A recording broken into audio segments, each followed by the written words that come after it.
કે અહીંના છોકરાને 4-5 ને ટૂંપે દઈ દો એટલે આપ મેળે બધા ભાગી છૂટશે. આ ખેડૂત એવા નથી કે ભાગી જાય એવા નથી. અને પિયુષ ગોયલ કે ગુજરાતમાં આવો ને 2-3 ખેડૂતને જો એવી રીતે લટકાવવાની વાત કરતો હોય તો પટમાં આવ અને ખબર પડે કેવી રીતે ખેડૂત લટકાય છે. કે જે અત્યારે આ નેતા અહીંના જ નેતા આઈને જે હે એના ખેતરમાં થાંભલો આવતો તો એને ફરી ગયો અને ખેડૂતના ખેતરમાં થાંભલો આવે તો ફરતો નથી ને આ જીવન રહી હે.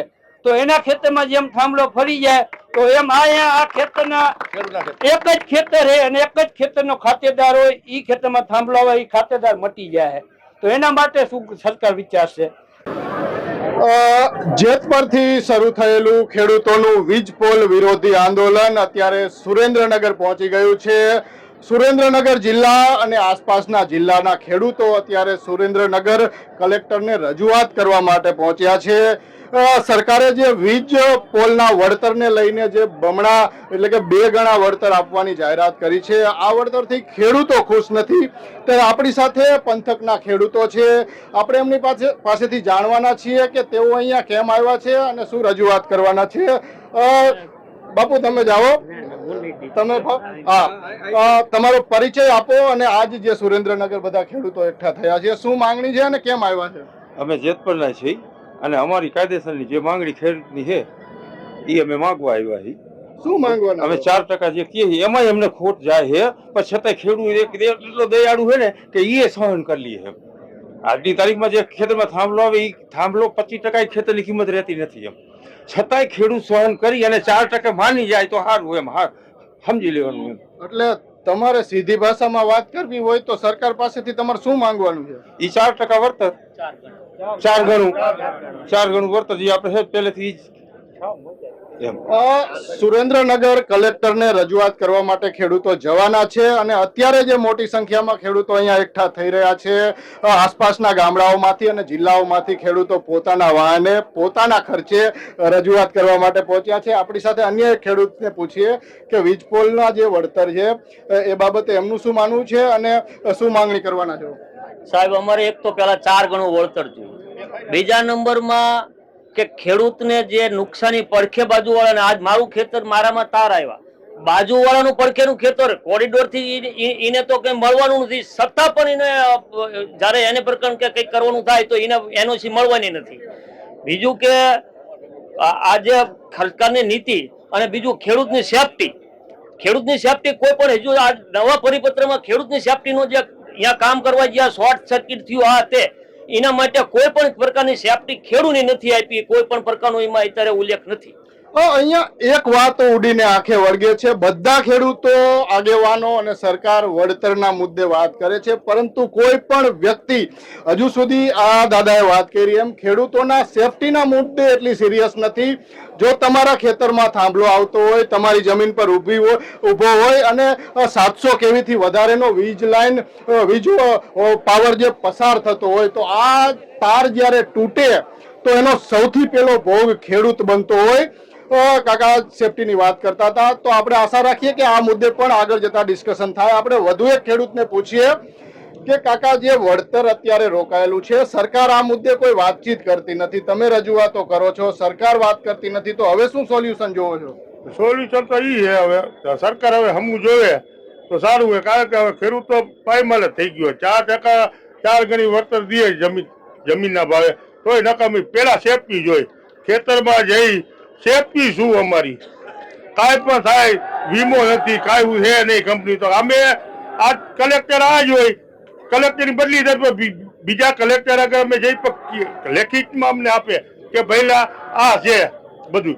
અમારે બધું અત્યારે લેખિતમાં જ જોઈએ, કાંઈ મૌખિકમાં કાંઈ વાત જ નથી કરવી. અમારે બધું લેખિતમાં જોઈએ છે, મૌખિકમાં કોઈ વાત નથી કરવી. આપણે અન્ય એક ખેડૂતને પૂછીએ. આવો દાદા, આપણે વડીલ ખેડૂતને પૂછીએ. દાદા, બહુ સારું પોસ્ટર પણ લઈને આવ્યા છે કે પરિપત્ર રદ કરો. દાદા, પરિપત્ર તો આવી ગયો છે, સરકારે હવે પરિપત્રને લઈને તમારી સાથે કોઈ વાતચીત નથી કરી. તો હવે પહેલી વાત તો એ કે સરકાર તમને પૂછતી નથી, તો તમે એની વાત પહોંચાડશો કઈ રીતે? હવે જેમ આજે આપણે દિલ્હી સરકારે જેમ એવી રીતે જ આપણે ખેડૂતો જાગૃત થાય અને ઘરે ઘરેથી એક વ્યક્તિ પટમાં આવવો જોઈએ, ત્યાં આ સરકાર અમને જવાબ આપશે. પ્લસ કહેવાનું કે અને જે આપણે માગણી કરી છે અને એને જે પરિપત્ર આપણે બહાર પાડ્યો છે એ અત્યારના ખેડૂતને માન્યો છે જ નહીં. એનું કારણ એક આમાં એના છોકરા ચોકલેટ ખાય એવી પોઝિશન જ નથી. અને 4 ગણું એટલે જે જમીનના 4 ગણા ભાવ છે એ પ્રમાણે 4 ગણા જમીનના ભાવના 4 ગણા આપે ત્યારે આ ખેડૂત માનશે. અને પ્લસ અમારી સેફટી બાને કાંઈ આ સરકાર વિચારતી જ નથી. કાલે સવારે તાર નીકળે તાર નીચે અમારા મજૂર અથવા અમે કામ કરતા વ્યક્તિ અને પડીએ ને માણસ મૃત્યુ પામશે તો એની જવાબદારી કોણ લેશે? એટલે એ કઈ લેખિતમાં દેવા તૈયાર થતા નથી. અને પ્લસ કહેવાનું કે જ્યાં લગી 4 ગણું નહીં આપે ત્યાં લગી આ આંદોલન ચાલુ રહેશે ને રહેશે ને રહેશે. બીજું કે જે અત્યારે આ નેતા આઈને જે હે એના ખેતરમાં થાંભલો આવતો તો એને ફરી ગયો અને ખેડૂતના ખેતરમાં થાંભલો આવે તો ફરતો નથી ને આ જીવન રહી હે. તો એના ખેતરમાં જેમ થાંભલો ફરી જાય તો એમ આ ખેતરના એક જ ખેતર હે અને એક જ ખેતરનો ખાતેદાર હોય એ ખેતરમાં થાંભલો આવે એ ખાતેદાર મટી જાય. તો એના માટે શું સરકાર વિચારશે? શું એને આ ખાતેદારથી મટાવી દેવાનો હોય? અને પિયુષ ગોયલ જે બોલ્યો કે શિક્ષણ છોકરાઓને ટૂંકા ખવડાવી દો મારી નાખો એટલે શું એ સમજે છે? એટલે અહીંની આ છોકરાઓ જે છે એ આતંકવાદી છે એને ટૂંકા ખવડાવીને મારી નાખો એવી વાત કરવા એ મોદી સાહેબને વાત કરવાનું કહેતો હતો કે અહીંના છોકરાને 4-5 ને ટૂંકા દઈ દો એટલે આપ મેળે બધા ભાગી છૂટશે. આ ખેડૂત એવા નથી કે ભાગી જાય એવા નથી.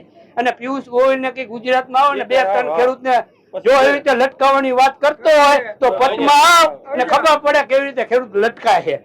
એટલે એ હવે ભૂલમાં એવી વાતે ન કરે ખેડૂતને લટકાવવાની. અને આ વસ્તુ એવી છે એ આતંકવાદી માનસિકતા ધરાવતો વ્યક્તિ કહેવાય. અને આ સરકારને વિચારવું પડે આવા વ્યક્તિને આવામાં સામેલ ન કરાય.